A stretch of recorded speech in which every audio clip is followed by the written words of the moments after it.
Në faqen zyrtare të NATO-s, nëse shkruani titullin Kosova Air Campaign, mars qershor 1999, ju shfaqet ky tekst i gjatë që tregon për kampanjën bombarduese të NATO-s mbi caqet e ushtrisë dhe policisë serbe, i ndërmarrë nga një shtysë humanitare për ta shpëtuar popullin e Kosovës, që ose po masakrohej, ose po vritej, ose po dëbohej nga vendi i vet. Një nga pikat kyçe shpjegon NATO se pse u mor kjo kampanjë, ishte se presidenti serb Milošević kishte politikë të spastrimit etnik kundrejt shqiptarëve. Por ekziston një grup tjetër njerëzish që besojnë krejt kundërtën. Ata thonë se NATO e ka mbështetur drejt për drejt Miloševićin për të kryer krime ndaj shqiptarëve. Mbase do mendoni kush janë këta? Kush po beso ka se NATO ishte kundër shqiptarëve dhe në ndihmë të Miloševićit për t'i vrarë shqiptarët në Kosovë? Është vetvendosja dhe Albin Kurti. Madje, ato që lexova më herët ishte pikërisht nga një shkrim i vetvendosjes që mon datën e publikimit 2 qershor 2010. Në këtë tekst të publikuar në faqen zyrtare të vetvendosjes, arkiv cilën vetvendosja është munduar ta fshijë, në shkrimin me titull Për çfarë ka intervenuar NATO në Kosovë, vihet në pikpyetje ky intervenim. Madje, në formë të pyetjes, jepet konstatimi se me intervenimin e NATO-s është ruajtur integriteti dhe sovraniteti territorial i Jugosllavisë. E pabesueshme e di, por ky është veç fillimi. NATO, në formë jo krejt direkte, bëhet përgjegjëse dhe fajtore edhe për dëbimin dhe vrasjen e shqiptarëve. Pjesa dërmuese e vrasjeve kundër civilëve ka ndodhur pas fillimit të intervenimit të NATO-s, thuhet në tekst. Pra me pak fjalë, për vetvendosjen, intervenimi i NATO-s ishte shtys për vrasje. Por pjesa kulmore e këtij tekstit poshtër është ajo ku vetvendosja përzgjedh të citojë një shkrimtar serb dhe shkruan: "Është fakt i pamohueshëm që NATO e ka mbështetur drejt për drejt Slobodan Miloševićin, duke ndihmuar që të ndërmarrë këtë valë të fundit të mizerive gjithandej në Kosovë." Duke vazhduar me fraza të tjera, sikur ajo se përderisa NATO zhvillon luftën e vet komode nga ajri, civilët shqiptarë janë lënë mëshirën e forcave ushtarake dhe paramilitare serbe. Dhe përfundimisht, teksti arrin në konkludim se intervenimi i NATO-s nuk është bërë për ta çliruar Kosovën.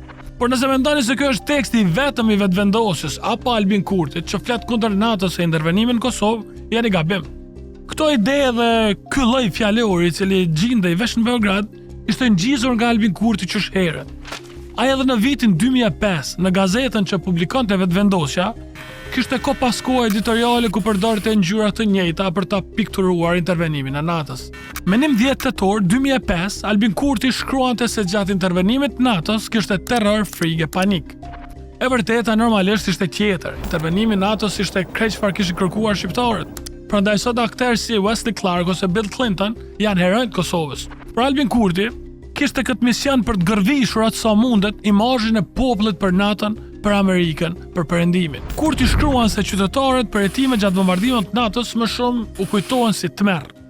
Më poshtë, Kurti shprehet se bombardimi i NATO-s ishte edhe eksperimentim, derisa fjalitë pasuese janë më brutalet ku Kurti u thot shqiptarëve se masakrat, dhënimet dhe shkatrimet më të mëdha e më të shumta ndodhen gjatë asaj kohe të luftës, pra gjatë bombardimeve të NATO-s.